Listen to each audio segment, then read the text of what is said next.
and the omnibus. So I was forced into the Archers when I was a child. And look, it's come back to bite me later on. I'm awash with this stuff. The Archers is the world's longest-running radio show, with more than 15,000 episodes broadcast. Despite being a rural flavour show, The Archers is recorded in the heart of the UK's second-largest city, Birmingham. Welcome to the Deep Dive. Today, we're venturing into, well, familiar territory, really, family life, but as it plays out in fiction. Our source material is Friday's episode of The Archers. That was broadcast May 16th, 2025.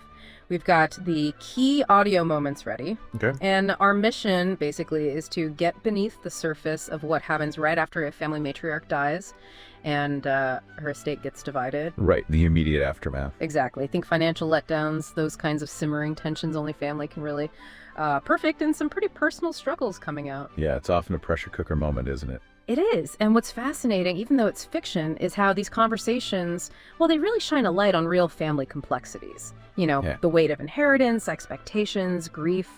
It's all in there. Absolutely. Even fictional dialogues can show us a lot about ourselves. Okay, so let's unpack this first layer. What does this episode snippet immediately tell us about how families handle loss and, well, the admin that comes with it?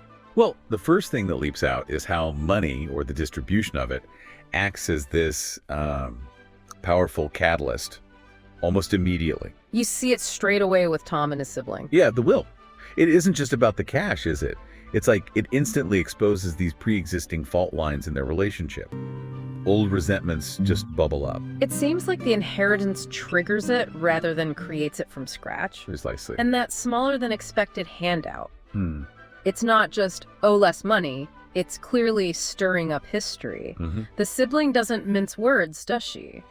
Bringing up Tom's past reliance on their gran, those times he apparently went cap in hand for various ventures. Yeah, specific mentions of past advances, which is quite pointed language. So what does that tell us about their dynamic before this inheritance business even started? Well, it paints a picture, doesn't it, of maybe an existing power imbalance, or at least a perception of unfairness going way back. The sibling insisting Tom should be repaying advances, not getting an equal share now.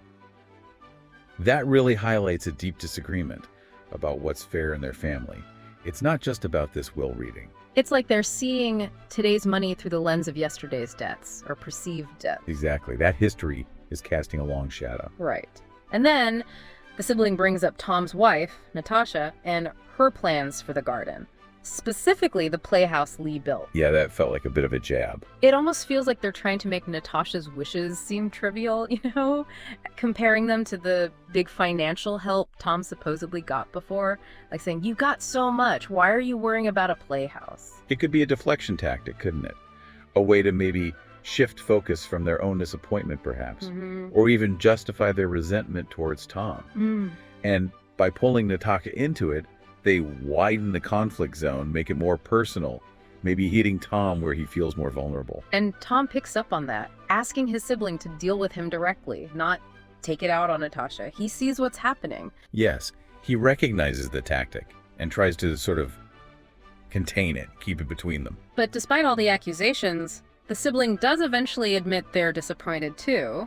They say they'd taken it for granted the inheritance would be bigger. Ah, right. So the expectation wasn't just Tom's. Seems not. What does that shared expectation tell us? Even though, you know, Gran had every right to do whatever she wanted with her money. Well, it shows how vulnerable people can be around inheritance, doesn't it? Families often build up these unspoken assumptions about what they'll get. Yeah. And when reality doesn't match up, it can cause real emotional fallout, whatever their own financial situation is. That little phrase, Gran had every right, but that really sums up the clash between, you know, knowing something intellectually and feeling it emotionally. That's a good point. Okay, then the story takes this really sharp turn. Rex just appears, almost secretly. Yeah, quite suddenly. The urgency, had to see you, and the immediate worry about breaking bail conditions. It creates instant intrigue. Definitely. And that line, we must stand out like a ripe pear whispering in the street. It's very visual, isn't it? Very tense. So what kind of tension does that sudden shift bring in? It feels very different. Oh, completely different. It injects this element of forbidden romance, maybe, and potential legal trouble. The secrecy is the key thing. Mm-hmm. It immediately tells you this relationship is complicated, probably prohibited in some way. You assume the bail conditions are linked to why they have to be so careful. And the exchange itself is so brief, but it's heavy with things left unsaid. Rex mentions a past conversation, something on a boat, saying you can't help who you fall for. Right, trying to appeal to emotion. But the other person is just firm. We can't be together. Ends it right there. It's fleeting, but wow, emotionally charged. It really is. It leaves you with so many questions, doesn't it? Like what does it spark for you? Well, why can't they be together? What's the full story there? What exactly are Rex's bail conditions? And what's the deal with this connection that's clearly still intense despite, massive obstacles? Yeah. It's such a stark contrast to the family money drama, which is more drawn out. This is like a flash of personal state. Exactly. Different kinds of pressure. Okay, shifting focus again. We then get time with Lillian. She's hosting Tom and Helen. And you can really feel her grief, her wanting connection after her mother died. Yes, that comes through strongly. See Menton's realizing how little she sees of other family members now. That felt very relatable. It is. That feeling of families maybe drifting a bit, especially after a major loss. It's very common. Lillian wanting to gather her close family. It's a natural response to grief, isn't it? Seeking out comfort in familiar faces. Definitely. And then there's this tiny detail, the little blister splash from the kettle. Ah, yes. Which she puts down to being clumsy because of grief. It seems so minor, but it really struck me. Why are those small details so effective in showing grief? Because grief isn't just, feeling sad.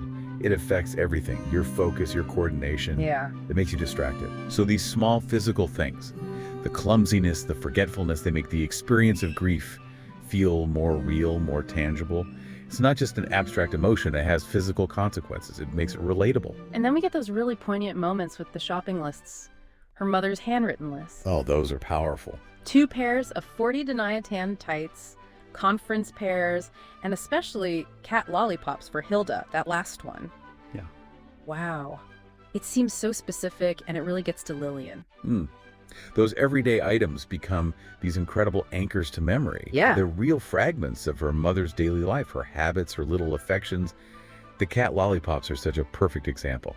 A tiny personal detail that just speaks volumes about who she was, the life Lillian knew. And she wants to keep them forever, even though Tony apparently suggested throwing them away. It just shows how these ordinary things become treasures. Immense sentimental value. Huh. Absolutely. Mundane objects transformed by loss. Such a human moment. And even while she's grieving, Lillian's thinking of others, thanking Joy, the shopkeeper, for being a good friend, a shoulder to cry on, mentioning she misses her sister too. It shows how grief isn't just an internal thing, is it?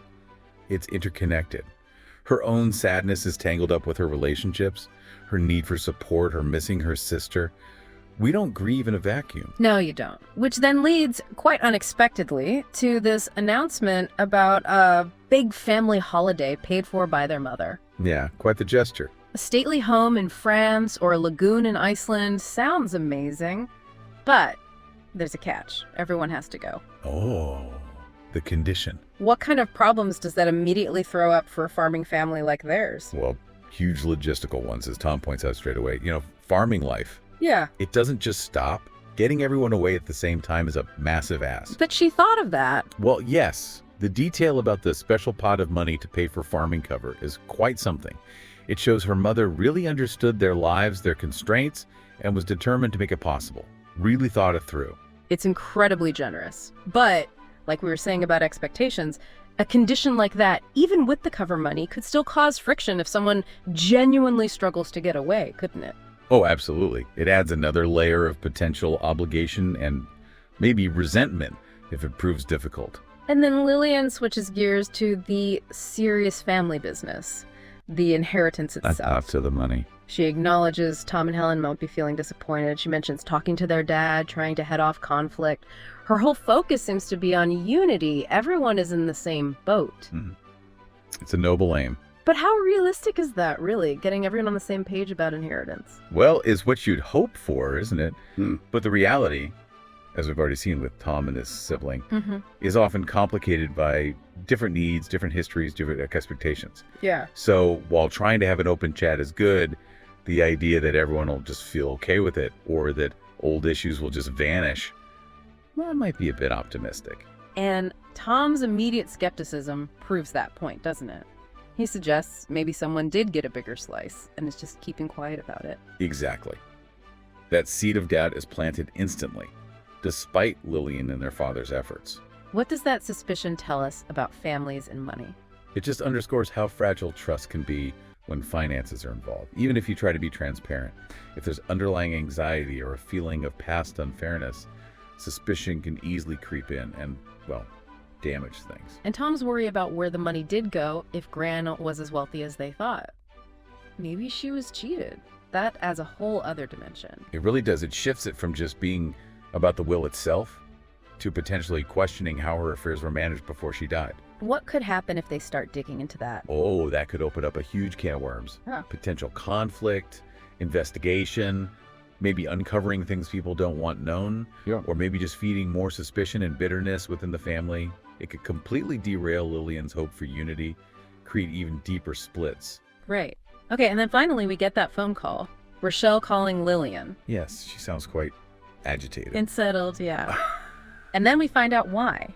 Rex went to Nick's house, where Rochelle is staying, which links straight back to that secret meeting earlier. So the connection is confirmed. And Rochelle admits she really likes him. She's heartbroken. It reveals how deep their feelings are, despite all the problems. What does putting this storyline alongside the money and family drama do? I think it highlights how personal lives, emotional needs, they just carry on, don't they? Even when big events like a death or inheritance rows are happening. Life doesn't stop for the drama. Exactly. Rochelle's situation is a reminder that individual feelings, desires, they often clash with outside forces, whether that's the law or family expectations. And that little mention of Noah's school report. Good marks here, but quiet at school. Feels like a tiny anchor to normality amidst everything else. It does. It's a grounding detail. It reminds you that everyday life, school, co-parenting, just normal worries. It keeps ticking along in the background, even when the foreground is full of high drama. So let's just quickly recap. In this one episode, we've seen the financial fallout, the sibling conflict flaring up. We've had that secret, emotionally charged meeting with legal undertones. And we've shared Lillian's grief, her attempt at unity with the holiday, all while navigating the inheritance minefield. Phew. It's a lot packed in. It is. So what's the core insight here? Seeing all these different threads, money, grief, forbidden feelings, family dynamics woven together like this.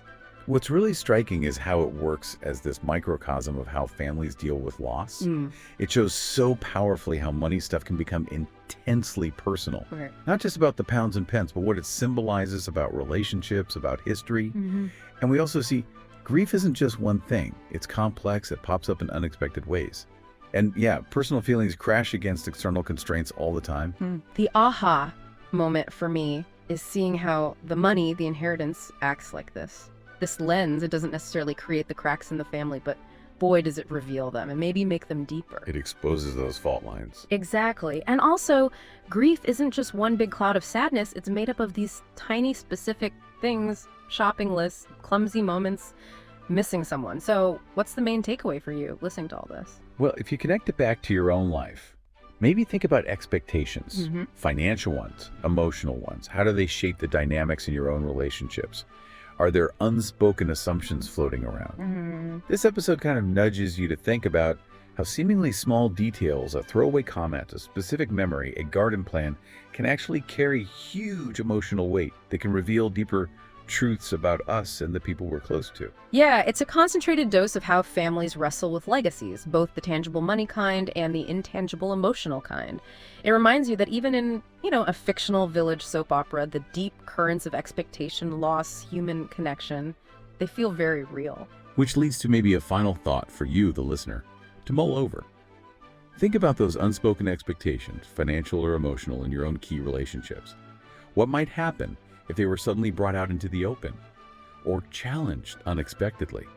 And what seemingly small details in your life or the lives of people you care about might actually hold a much deeper meaning if you paid closer attention. What are you doing now? Just getting ready for the next episode. Just moving mics around. So what do you do? I do the spot effects on the archers. Any Are you what we call Foley then? Kind of. Yep. Okay. And these are all part of the paraphernalia of production. Yep. That's the bull bar. This one. Yep, that's.